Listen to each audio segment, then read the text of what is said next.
Hardship doesn't have to break your sobriety. It can strengthen it. Hey everyone, my name is Sean Howard, and welcome to the final episode of Perspective-Based Recovery, where I show you some tips and tricks that help me get sober and stay sober. Today, we're discussing how to deal with hardships like grief, loss, anger, and societal changes while remaining sober, and how they can give you the opportunity to fully feel and achieve real closure. Staying sober while facing hardships like grief, pain, loss, harsh home or work environments, and even just a typical bad day can be a serious struggle that can lead to a relapse or start you down the road to one. Today, I'm going to tell you a few stories from my recovery journey and then give you some tips and advice on how you can manage pain to try and avoid using drugs and alcohol to get through it. In episode 7, I talked about my good friend Mike and how his friendship helped me stay sober in my first few years, and also how he passed away in 2020. When I found out my friend had died, I was overcome with sadness and a deep sense of loss. I was upset by the circumstances of his death as well. Mike had gotten to a stable point in his recovery and was living well, and then suffered a head injury in his apartment that led to his death. I couldn't believe that after all he had been through, that something as small as an accident took my friend from my life. I struggled with the thoughts of my own mortality as well, wondering if getting sober was worth it when I would inevitably die as well someday. What brought me back to my senses was a meditation exercise where I spent a few hours in silence thinking about my friend, how he affected my life, and how he died. In the quiet of my mind, I replayed our conversations and sat with the fact that he was gone. And then I asked myself, what can I do now? By the end of this exercise, I had dulled the sharp edges of grief by remembering that Mike had gotten sober. He had done the hardest thing and lived through it, and we got to see each other as equals before the end, both proud of one another. I also reminded myself that grief is the memory of love. If we feel nothing when someone dies, then we did not love them, and that pain is a reminder of love. I still miss Mike and our conversations, but I remember him in my music, my art, and my words, using our short time together to help more people find their way to sobriety. And I think he would have liked that. On a more physical note, I spent my first few years of sobriety faced with harsh financial decisions.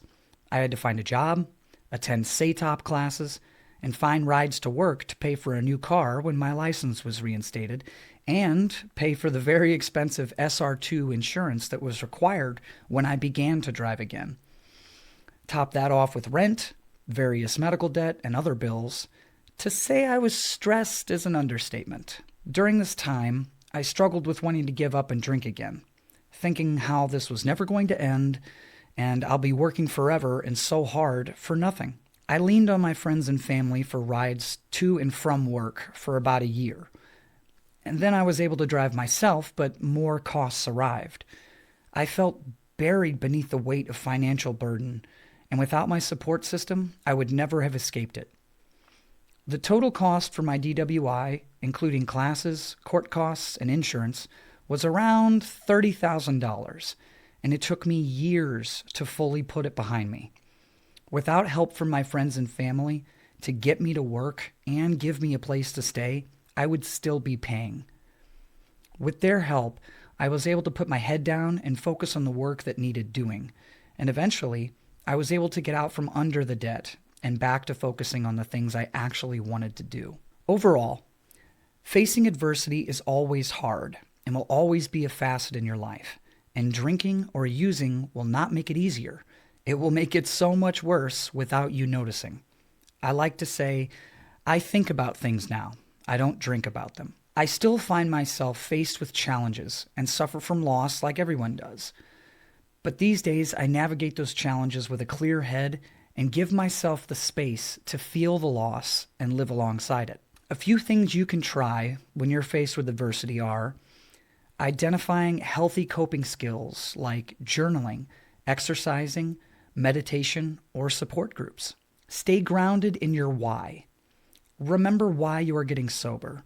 Remember what you have faced in the past that led you to drink and how that made your problems worse. Remind yourself that relapse is not an answer. It is a temporary pause button on your pain and stress. They will return tenfold when you sober up again, and the cycle will continue. This world can be dark and cruel.